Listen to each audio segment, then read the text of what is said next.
दोस्तों अगर आप एक 12th कॉमर्स के बंदे हो और अभी तक आपने पढ़ना नहीं शुरू किया है तो भैया यही सही मौका है। अगर अभी भी नहीं पढ़ना शुरू करोगे तो बाद में कुछ नहीं होगा, बस पछतावा होगा और उसके अलावा कुछ नहीं होने वाला। तो इसलिए मैं कह रहा हूं जो भी चीजें मैं यहाँ पे बता रहा हूँ उन सभी चीजों को फॉलो करो, उन सभी चीजों को नोट करो, ताकि आप अपनी बोर्ड एग्जामिनेशन में जो प्रिपरेशन बहुत अच्छे तरीके से कर सकें। ठीक है, तो चलिए कि करके चीजों की शुरुआत करते हो, समझने की कोशिश करो।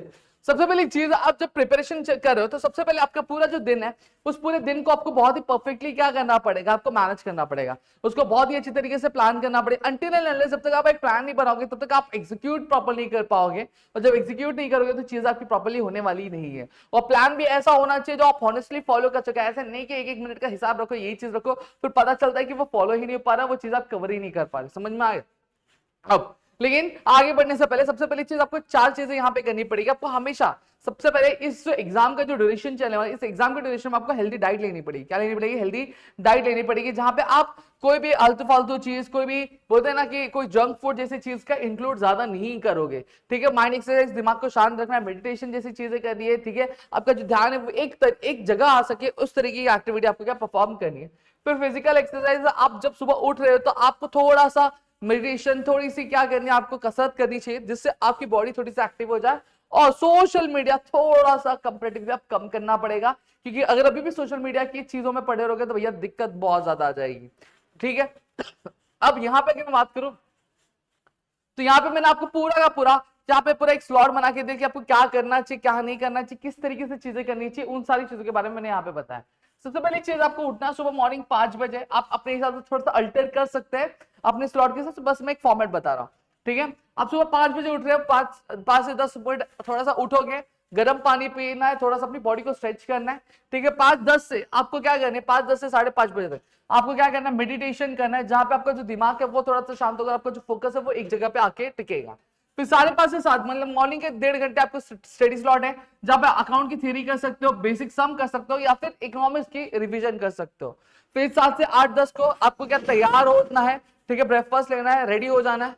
फिर 8-10 से लेकर 2-10 तक आपकी स्कूल या फिर कोचिंग होगी, जो डेली क्लास और डेली लर्निंग आपको करनी है। ठीक है, 2:10 से 2:40 आपको लंच लेना है, लंच लेके रेस्ट करना है, जिससे आप कि जो पूरा दिन स्कूल में थे आपको अंदर थकावट आ गई होगी, थोड़ा सा ये हो गए होगे, कमजोर हो गए होगे, तो वो आपकी एनर्जी को रिचार्ज करेगा। फिर 2:40 से लेकर 4:10 तक आपका स्टडी स्लॉट बनाना है, जहां पे आप अकाउंट्स या फिर एसपी के जो क्वेश्चन है उसको पढ़ सकते हैं। ठीक है, फिर 4:10 से लेकर 7:10 तक आपकी ट्यूशन या फिर ऑनलाइन क्लास होगी तो आप वो अटेंड करनी है। फिर उसके 7:10 से लेकर 7:40 तक आपका रात का खाना, जहां पे आप खाना खा के आप थोड़ा सा अपने दिमाग को क्या शांत रखेंगे, मेंटल रेस्ट भी जरूरी है। ठीक है, फिर 7:40 से लेकर 9-10 बजे तक आपका 3 घंटे का स्लॉट बनेगा, 1.5 घंटे का। ठीक है, जहां पे ओसीएम की प्रैक्टिस, इकोनॉमिक के डायग्राम्स या फिर जो वीकेस्ट सब्जेक्ट होगा आपको वो करना है। फिर इसके 9:10 से लेकर आपको 9:25 तक ब्रेक लेना है। ठीक है, जहां पे आप थोड़ा सा रेस्ट कर सकते हैं, थोड़ा सा आराम कर सकते हैं, या फिर थोड़ी सी बॉडी को स्ट्रेच कर सकते हैं। फिर 9:25 से लेकर 9:55 तक ठीक है आपको सारे सब्जेक्ट का रिवीजन करना है, फॉर्मूलाज रिवाइज करना है, डेफिनेशंस करनी है। ठीक है, फिर 10 बजे शाम को आप सो सकते हैं। 7 घंटे की प्रॉपर स्लीप आप क्या ले सकते हैं। अगर 7 घंटे की प्रॉपर स्लीप क्यों पाई, क्योंकि आप मॉर्निंग में जल्दी उठे हैं। समझ में आ गया कि नहीं? अगर आप लेट उठोगे, चीजों को प्रॉपर्ली मैनेज नहीं करोगे, आपका दिन बहुत लंबा होते जाएगा। तो यहाँ पे ये चीज नहीं दिखती कि आप रात भर कितना जाग रहे हो या फिर क्या चीजें कर रहे हो। देखो, अगर आप अपने टाइम को बहुत प्रॉपर्ली मैनेज करके रखते हो, चीजें बहुत आराम से लेके चलते हो, तो कि हर एक चीज बहुत ही प्रॉपर्ली हो जाएगी और चीज आप आराम से कवर कर पाएंगे। समझ में आ गया? तो ये कंप्लीट आपका पूरा प्लानिंग था दिसंबर के लिए। आप ये टाइम टेबल फॉलो कर सकते हैं, चीज से चीज आपकी आसान हो सकती है। ठीक है, तो चलो मिलते हैं हमारे अगली वीडियो में। तब तक के लिए घर पे रहो, सुरक्षित, अपने ध्यान रखना दोस्तों। और ऐसी वीडियोस के लिए चैनल को सब्सक्राइब नहीं किया तो चैनल को सब्सक्राइब जरूर कर लेना। मिलते हैं अगली वीडियो में। जय हिंद दोस्तों।